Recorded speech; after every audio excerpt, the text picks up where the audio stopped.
vamos falar das 3 barreiras que a mãe enfrenta na hora de voltar ao mercado ou enfrenta para se inserir no mercado. Por que é interessante a gente falar dessas barreiras? Porque tudo que a gente possa antecipar, tudo que a gente pode antecipar, facilita para a gente enfrentar, né? Porque se a gente está se prevenindo, a gente está ganhando tempo. Então, a partir do momento que a gente conhece essas 3 barreiras, a gente pode se preparar para enfrentar essas 3 barreiras. Então, vamos lá.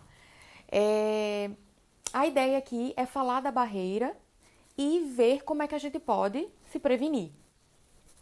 A primeira barreira é a barreira clássica.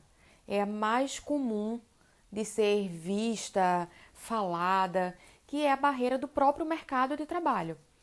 Existe sim ainda, né? Vou botar assim, ainda existe um certo preconceito de instituições e empresas em contratar a mulher em idade reprodutiva ou a mulher mãe, acreditando que vai gerar algum tipo de prejuízo para a empresa, tem a questão da licença maternidade.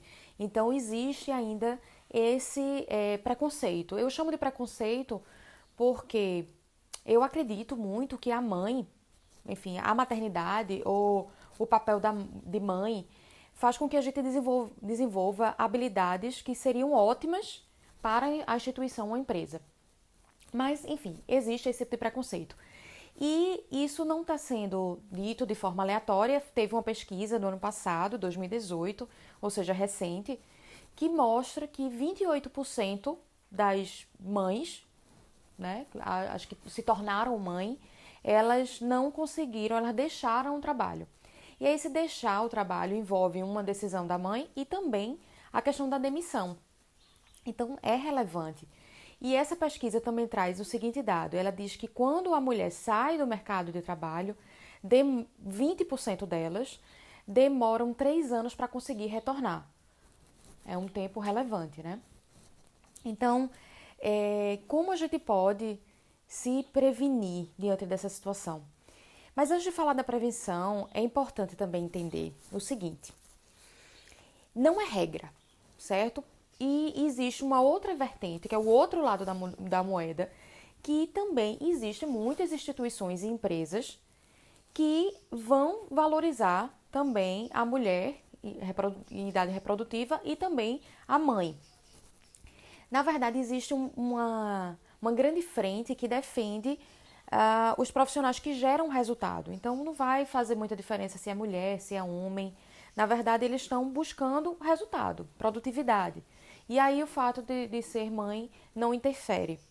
Outro fator importante é que se você apresenta um bom currículo, faz uma boa entrevista e tem as habilidades e competências que a empresa procura, dificilmente o fato de ser mãe vai ser um impedimento, certo? Então, como é que a gente pode se prevenir diante dessa barreira? Se você é mãe ou está gestante ou pretende ser mãe e está procurando se inserir no mercado de trabalho, você vai seguir as regras básicas de se inserir no mercado de trabalho. Você almeja alguma vaga e vai avaliar quais são as habilidades e competências para adquirir aquela vaga e vai se preparar. Esse plano ele deve continuar. Se você está dentro de já trabalha e é aspirante a mãe, é gestante ou já tem filho e está tendo dificuldade de equilibrar, a ideia é que você possa buscar funções dentro da empresa que você possa dar conta, né, que a maternidade não venha interferir, e você já tenta se adequar antes que essa barreira ela possa existir. Por exemplo, é um exemplo simples. Você tem um trabalho onde você eventualmente viaja. E isso poderia ser um impedimento, ou mal visto pela empresa, etc. E tal. E aí você já vai tentando ver um outro tipo de função ali dentro da instituição. A ideia é que você busque se adequar ao equilíbrio entre os seus papéis e da forma que você quer exercer esses papéis. Porque se você também quer ter um maior tempo de dedicação na maternidade, por exemplo, você pode buscar funções mais flexíveis dentro da empresa ou até uma transição de carreira. A ideia é que você possa equilibrar. Lembrando que existe essa barreira e que também existe o outro lado da moeda. E só para mostrar que esse outro lado da moeda, né, ela também é real. Tem uma amiga que é super recente, ela foi promovida, ela está com 7 meses de gestação, ou seja, 2 meses para licença maternidade, e foi promovida. Ou seja, ela mostra o valor que ela tem para a instituição. Então, uma vez que você exerce seu papel com competência, isso deixa de ser uma barreira. A segunda barreira, que eu acho fundamental, assim, falar sobre isso, é uma barreira cultural, que o fato da gente puxar a responsabilidade do filho. Colocando de outra forma, acreditar que as demandas do filho as demandas são de responsabilidade, são papel da mãe. As responsabilidades, as demandas são de responsabilidade da mãe. É isso. Exatamente isso. E parece que o filho nasce e a gente realmente puxa essa responsabilidade. A ideia é desconstruir.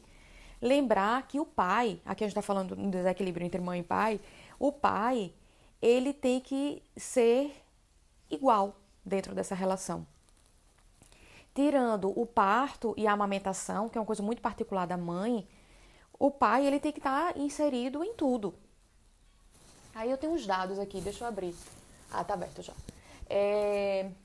Veja só, 63% das mães precisam faltar ao trabalho quando o filho está doente. E apenas entre 14 crianças ficam com o pai nesses casos. Tipo, isso pode falar palavrão? Não, entendeu? Não dá. A gente tem que... É foda, né? A gente tem que lutar contra isso. A gente precisa trazer essa ideologia, que eu digo ideologia porque a gente não consegue botar em prática, mas a gente tem que trazer isso para a realidade, né? Igualdade entre os papéis. Eu falo isso como uma coisa extremamente viável. Aqui, meu marido, ele é feminista, né? Então ele realmente enxerga e luta, né, pelos direitos iguais, né, assim, da mulher.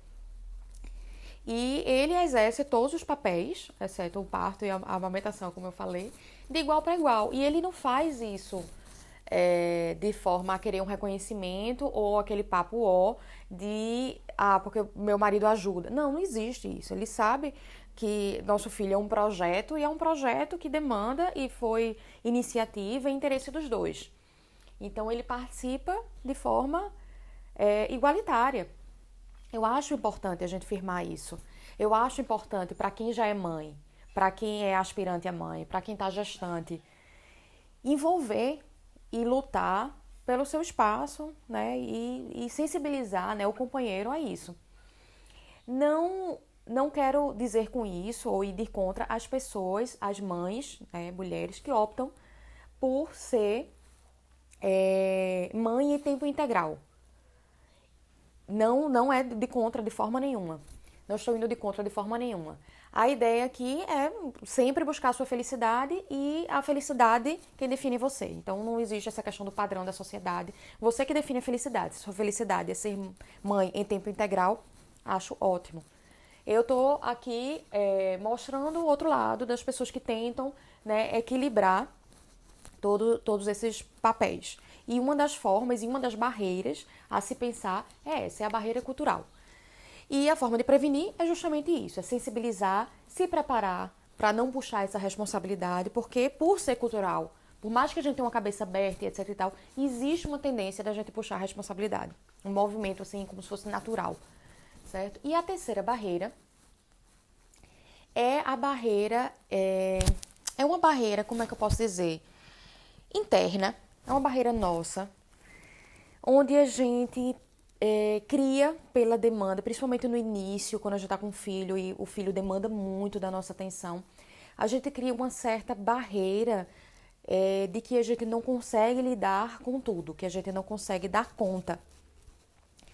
E aí, essa é uma boa barreira de se prevenir, se preparar, porque é uma questão de visão, de habilidade, de querer e de hábitos, onde a gente pode girar muito nessa questão de habilidades e competências. O saber equilibrar, né, a maternidade e a carreira, talvez comece exatamente aqui, no momento onde a gente enxerga que a gente pode sim dar conta. O dar conta, eu acho que a grande questão está aí. É a forma que a gente quer dar conta.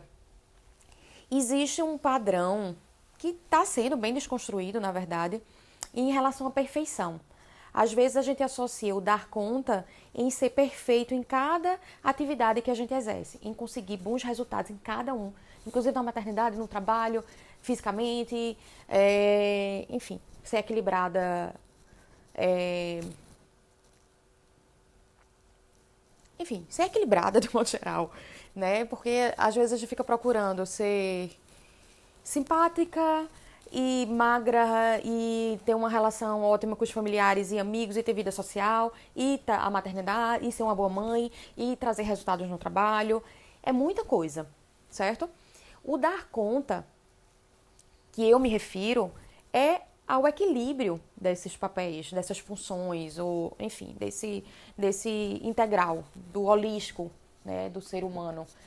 E como é que a gente atinge esse equilíbrio? Se uma vez desconstruindo que não dá para ser o perfeito. Até porque ser perfeito é extremamente cansativo, né? Eu particularmente acho. Eu já tentei ser perfeita. E é muito exaustivo. Sei lá, a gente se cobra muito daquilo ali. E não vive a vida de forma leve. Parece que a todo momento a gente quer agradar alguém. E fica naquela, sabe? Peraí, vamos trazer leveza e vamos ser, acima de tudo, verdadeiros. E verdadeiros principalmente com a gente. A partir do momento que a gente é verdadeiro com a gente, as pessoas sentem isso também. O dar conta, vamos resumir, o dar conta é você encontrar o equilíbrio em cada função que você vai exercer. Tá, mas como é que eu encontro esse equilíbrio na função que eu vou exercer? Mais na frente, a gente vai falar sobre tempo. E no final das contas, para a gente encontrar o equilíbrio, é saber que nosso dia tem 24 horas e a gente vai precisar equilibrar todas aquelas funções naquele pedaço de tempo. E aí, a gente vai perceber que não é possível fazer tudo. E a partir do momento que a gente percebe que a gente não consegue fazer tudo, a gente precisa começar a priorizar. O que é prioridade? Já falei também sobre isso. O que é prioridade no meu papel de mãe? O que é prioridade no meu papel como profissional? O que é prioridade para mim esteticamente, para vir a questão de saúde e atividade física, o que é prioridade para mim nisso? E aí você vai entendendo o que é importante para você. Tá, aí é que eu acho que tá a grande questão. Desculpa. Aí é que tá a grande questão. Me desconcentrei. Aí é que tá a grande questão, certo? Você conseguir identificar o que é importante para você. Quando você identifica o que é importante e você faz o que é importante na maternidade, o que é importante no trabalho, você se sente completa. E aí é que tá o equilíbrio.